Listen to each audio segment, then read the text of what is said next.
projet de médiation culturelle où sont formés des duos d'artistes entre un artiste professionnel et un artiste émergent, avec la particularité d'avoir une déficience intellectuelle. Et donc, nous, on travaille avec un médiateur pour faciliter en fait le travail entre ces deux artistes et voir émerger une réelle collaboration de part et d'autre entre les deux, que ce soit au niveau de la démarche artistique, du processus ou même de l'échange de techniques créatives.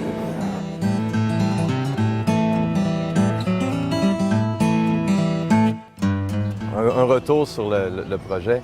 D'un, c'est une expérience très particulière parce que Gianni, celui qui travaillait avec moi, venait chez moi directement, puisque mon atelier était dans un lieu trop difficile à atteindre parce qu'il y a, dans le fond, en plus de la déficience intellectuelle, il y a un handicap physique qui rendait le monter-descendre des escaliers très difficile. Donc, moi, il fallait que j'installe un atelier de fortune à chaque fois qu'il venait. Donc, ça m'a rentré dans un processus aussi de, je pensais à l'atelier ou je pensais aux périodes de création 2 ou 3 jours à l'avance, comme comment les placer, comment m'arranger pour que lui, malgré ses handicaps différents, puisse être confortable dans tout ça. Fait que dès le départ, il y a eu vraiment un jeu de proximité, puis vraiment, je pensais beaucoup à ce que nous allions faire. Puis dans la première toile, la première journée qu'on a faite, ça a été... On travaillait entremêlés, ça a été vraiment comme un combat, finalement. Je finissais ces trucs-là, j'avais de la peinture sur les bras, lui, il en avait dans le front.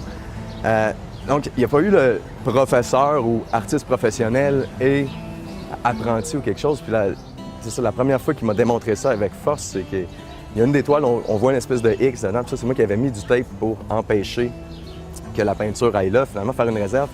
Puis ça donnait à être la tête d'un personnage qui n'existe plus dans la toile. Puis là, je lui avais dit, tu vas aller nous faire 2 yeux, une bouche pour régler son visage. C'est jamais arrivé. Donc là, lui, il est allé me faire 3 petits personnages dans la tête du personnage, ce qui était déjà quelque chose d'intéressant. Puis je me suis dit, bon, il y a une lecture intérieure de la personne, finalement. Il y a comme une idée sur...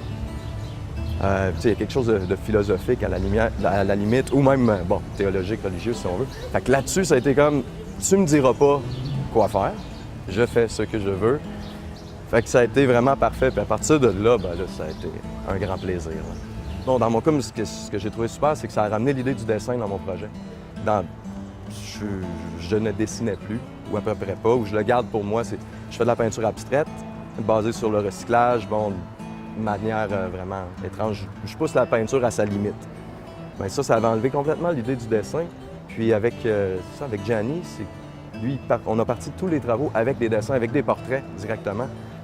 Puis moi, je me suis amusé à recopier son dessin. Donc là-dedans, j'ai un peu réappris à dessiner, ou du moins à apprendre à dessiner complètement d'une manière différente. Enfin, j'ai l'honneur de vous présenter le Pavarotti du pinceau, le guerrier de la splash de peinture, le maître du coup de squeegee, Gianni! Bravo! Comment t'as trouvé ça, Gianni, travailler avec moi, faire tout ça, là? Moi, j'ai trouvé pas mal heavy metal. Pas mal heavy metal? Ouais. Il y avait un petit peu de classique, là.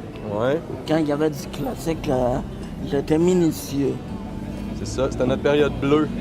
Mais quand il y avait du punch, là, j'en mettais, je me gênais pas. En gros, c'est que moi je dessinais en peinture. Puis mon ami ici, là, il me copiait à côté, là. Moi, je savais rien qui faisait ça. Je savais pas qu'il me copiait. À la fin, je me suis retourné. Là, je me suis dit ça dans la tête. Je me suis dit, il a fait la même chose que moi. La prochaine peinture, je me suis dit, inquiète-toi pas, mon gars, je vais te voir. J'ai exagéré. En fait, ça a été un très, très beau projet. Je peux juste me prononcer sur une des diades, justement, comme ça a été dit.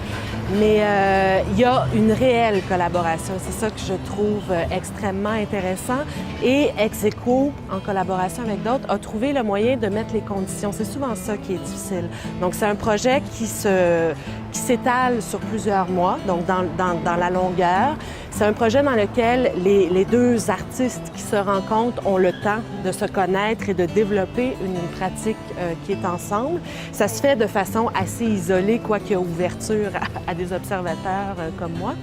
Et donc, je crois qu'ils ont réussi à mettre plusieurs des conditions qui permettent d'avoir une réelle collaboration. Et c'est ce que j'ai observé, moi. Ce qui est le plus frappant, c'est comment on réussit à ne pas être dans des rapports de pouvoir et comment il y a respect de l'expertise de chacun et comment chacun des artistes contribue à influencer l'autre et travaille en réelle collaboration.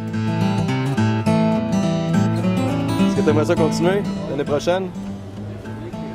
On essaie on signe-tu un contrat? À vie, à vie, à vie. À vie? On en reparlera.